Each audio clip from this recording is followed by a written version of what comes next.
Assalamualaikum warahmatullahi wabarakatuh. Perkenalkan, nama saya Ramania Susantri, MPN 21210033. Di sini saya akan menjelaskan tentang teknologi pendidikan yang terdiri dari definisi teknologi pendidikan, jenis-jenis teknologi pendidikan, manfaat teknologi pendidikan, serta kelebihan dan kekurangan teknologi pendidikan. Teknologi pendidikan adalah cara mendesain yang sistematis, melaksanakan dan mengevaluasi keseluruhan proses belajar dan mengajar berkenan dengan tujuan-tujuan yang telah dikhususkan dan didasarkan pada prinsip-prinsip belajar dan komunikasi yang terjadi pada manusia, bukan didasarkan pada prinsip-prinsip yang bersumber dari hasil-hasil percobaan pada hewan dan memanfaatkan sumber-sumber tersebut dengan maksud agar mengajarkan itu lebih efektif. Jenis-jenis teknologi pendidikan. Yang pertama, e-learning. Untuk mendukung e-learning bisa berjalan lancar, maka murid dan guru memerlukan perangkat seperti laptop, smartphone, komputer, dan tablet, dan Acer memiliki sebagai produk penunjang untuk mendukung e-learning. 2. Video Assistant Learning.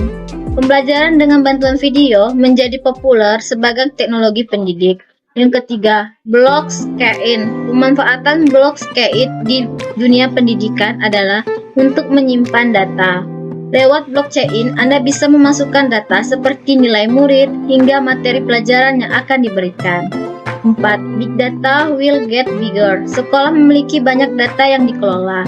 Data tersebut bisa berasal dari murid atau guru yang lalu dimanfaatkan sebagai rangkaian pengembangan strategi pembelajaran ke depannya. Selain itu, big data juga berperan untuk penelitian di sektor pendidikan.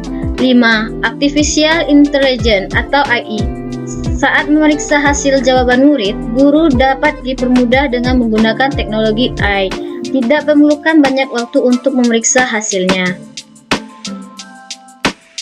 Yang ketiga, yang pertama, bila Anda memiliki akses ke banyak sumber di internet untuk menemukan informasi yang Anda ingin pelajari, terkadang Anda juga mendapatkan diri Anda mengakses ke sumber yang tidak diperlu lainnya. 2. Pola pikir malas. Kemudahan akses ke segala jenis informasi yang dibawa teknologi ke sistem pendidikan memiliki risiko untuk menciptakan pola pikir malas pada pelajar. Yang ketiga, biaya yang mahal.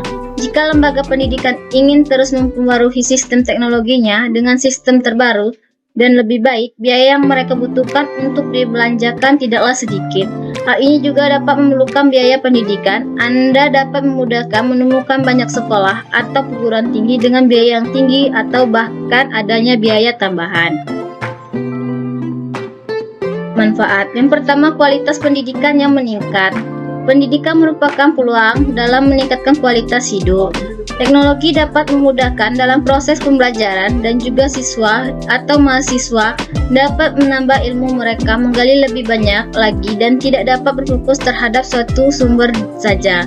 2. Pendukung dalam pembelajaran. Dengan menggunakan teknologi, maka dapat mendukung dalam suatu pembelajaran. Seringkali siswa atau mahasiswa merasa menonton dengan pelajaran yang begitu saja. Yang ketiga, mendapatkan informasi lebih mudah. Dengan adanya teknologi memudahkan kita dalam mengakses suatu informasi yang ada, seperti mengerjakan tugas dan juga membahas materi ke siswa, sering melalui pencarian. Hal ini dapat memudahkan dalam mengakses sesuatu yang sulit dapat dalam pembelajaran. Yang terakhir yaitu kelebihannya. Yang pertama, metode pembelajaran efektif. Dengan adanya teknologi dapat memberikan kemudahan kepada manusia dalam melakukan sesuatu. Dalam hal ini, pendidikan mendapatkan banyak kelebihan atau keuntungan dari teknologi. Salah satunya adalah menciptakan cara yang lebih efektif untuk belajar. Yang kedua, mudah dan tidak terbatas informasi. Teknologi menghubungkan belajar dengan sumber informasi yang begitu banyak melalui media internet di masa lalu. Tanpa teknologi modern, Anda perlu menghabiskan berjam-jam untuk menemukan topik yang ingin Anda pelajari. Yang tiga, nyaman. Di masa lalu, kami harus membawa banyak buku ke sekolah.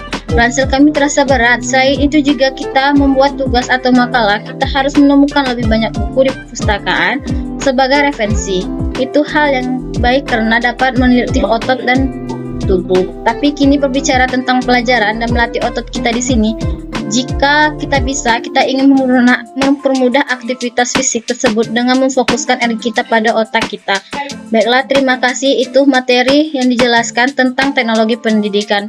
Wassalamualaikum warahmatullahi wabarakatuh.